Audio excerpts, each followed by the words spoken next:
Hello friends, എല്ലാവർക്കും നമസ്കാരം. നമ്മുടെ ചാനലിലേക്ക് സ്വാഗതം. അപ്പോൾ നാടൻ കറികളൊക്കെ ഇഷ്ടപ്പെടുന്ന ഒരുപാട് ആൾക്കാരുണ്ടാവും അല്ലേ? അപ്പോൾ ഇന്ന് ഞാൻ വന്നിരിക്കുന്നത് നല്ല നാടൻ കറിയുടെ റെസിപ്പി ആയിട്ടാണ് കേട്ടോ. അപ്പോൾ ഉച്ചയ്ക്കാണെങ്കിലും രാത്രിക്കാണെങ്കിലും ചോറിൻ്റെ കൂടെ നല്ല ഒഴിച്ച് കഴിക്കാൻ പറ്റിയ നല്ല അത്യാവശ്യം പുളിയൊക്കെ ഉള്ളൊരു നാടൻ കറിയാട്ടോ. അപ്പോൾ നിങ്ങളിങ്ങനെ ഉണ്ടാക്കി നോക്കിയില്ലെങ്കിൽ തീർച്ചയായിട്ടും ഒന്ന് ഉണ്ടാക്കി നോക്കണം.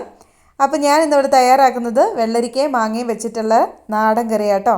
അപ്പോൾ നമുക്ക് ഒട്ടും താമസിക്കാതെ ഇതെങ്ങനെ തയ്യാറാക്കുന്നതെന്ന് നോക്കിയാലോ. അപ്പോൾ ഞാനിവിടെ അതിന് വേണ്ടിയിട്ട് ഒരു ചെറിയ കഷ്ണം വെള്ളരിക്കയും അതുപോലെ മാങ്ങയും എടുത്ത് വെച്ചിട്ടുണ്ട്. ഇനി നമുക്ക് ഈ മാങ്ങയുടെ പകുതി ആവശ്യമുള്ളൂ. ഇനി നമുക്കിതിൻ്റെ തൊലിയൊക്കെ കളഞ്ഞിട്ട് വാഷ് ചെയ്തിട്ട് ചെറിയ കഷ്ണങ്ങളാക്കി മുറിച്ചെടുക്കാം. അപ്പോൾ ഞാനിവിടെ വെള്ളരിക്കയും മാങ്ങയൊക്കെ മുറിച്ചെടുത്ത് വെച്ചിട്ടുണ്ട്. നമുക്കിനി വെള്ളരിക്ക മാത്രം ആദ്യം ഒന്ന് വേവിച്ചെടുക്കണം. അതിനുവേണ്ടി ഒരു ചട്ടിയിലേക്ക് ചേർത്ത് കൊടുക്കാം. അതിന് ശേഷം അതിലേക്ക് കുറച്ച് വെള്ളവും ഒരു 1/4 ടീസ്പൂൺ മഞ്ഞൾപ്പൊടി പാകത്തിന് ഉപ്പും കൂടെ ഇട്ടിട്ട് നമുക്ക് വേവിച്ചെടുക്കാം. അപ്പം നമ്മുടെ കഷ്ണങ്ങളൊക്കെ ഇവിടെ വെന്ത് വന്നിട്ടുണ്ട്. ആ വെള്ളമൊക്കെ ഒന്ന് കുറുകി വന്നിട്ടുണ്ട്. ഈ ഒരു സമയത്ത് ആ വെള്ളരിക്ക വെന്ത സമയത്ത് വേണം നമുക്ക് മാങ്ങ ചേർത്ത് കൊടുക്കാൻ വേണ്ടിയിട്ട്. മാങ്ങയും കൂടി ചേർത്തിട്ട് 2-3 സെക്കൻഡ് അടച്ച് വെച്ച് വേവിക്കാം. ഇത് വെന്ത് വരുന്ന സമയത്ത് നമുക്കിതിലേക്ക് അരപ്പ് തയ്യാറാക്കാം.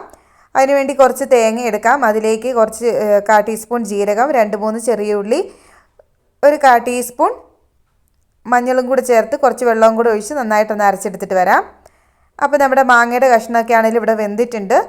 ഈ ഒരു സമയത്ത് നമ്മൾ അരച്ച് വെച്ചേക്കുന്ന അരപ്പ് കറിയിലേക്ക് ചേർത്ത് കൊടുക്കാം. എന്നിട്ട് നമുക്ക് കണ്ടിന്യൂസ് ആയിട്ട് ഒരു 3 സെക്കൻഡോളം നമുക്കിതുപോലെ ഒന്ന് ഇളക്കി കൊടുക്കണം.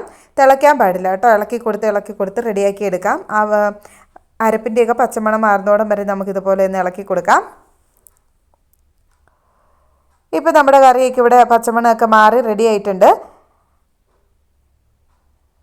ഈ ഒരു സമയത്ത് നമുക്ക് ഇതിലേക്ക് കടുക് താളിച്ചൊഴിക്കാം. അപ്പോൾ ഞാനിവിടെ കറിക്ക് കടുകൊക്കെ താളിച്ച് ഒഴിച്ചിട്ടുണ്ട്. നല്ല സൂപ്പറായിട്ട് വന്നിട്ടുണ്ട്. ചോറിൻ്റെയൊക്കെ കൂടെ നല്ല സൂപ്പർ കറിയാണ് കേട്ടോ. ചോറിൻ്റെയൊക്കെ കൂടെ ഒഴിച്ച് കഴിക്കാൻ പറ്റുന്ന നല്ല അടിപൊളി കറിയാണ്. അപ്പോൾ നിങ്ങൾ ഇനി വെള്ളരിക്കയും മാങ്ങയൊക്കെ ഒരുമിച്ച് കിട്ടുമ്പോൾ തീർച്ചയായിട്ടും ഒന്ന് ഉണ്ടാക്കി നോക്കണം കേട്ടോ. അപ്പോൾ എല്ലാവർക്കും ഇന്നത്തെ ഈ കുഞ്ഞു വീഡിയോ ഇഷ്ടപ്പെട്ടെന്ന് വിചാരിക്കുന്നു. ഇഷ്ടപ്പെട്ടാൽ ലൈക്ക് ചെയ്യണം, ഷെയർ ചെയ്യണം, അതുപോലെ സബ്സ്ക്രൈബ് ചെയ്ത് സപ്പോർട്ടും കൂടി ചെയ്യണം കേട്ടോ. വീഡിയോ ആദ്യമായിട്ട് കാണുന്നവരുണ്ടെങ്കിൽ ഫുള്ള് കണ്ട് സപ്പോർട്ടും കൂടി ചെയ്യണേ. അപ്പോൾ അടുത്തൊരു നല്ല വീഡിയോ ആയിട്ട് വരുന്നോടം വരെ thank you for watching. Bye bye.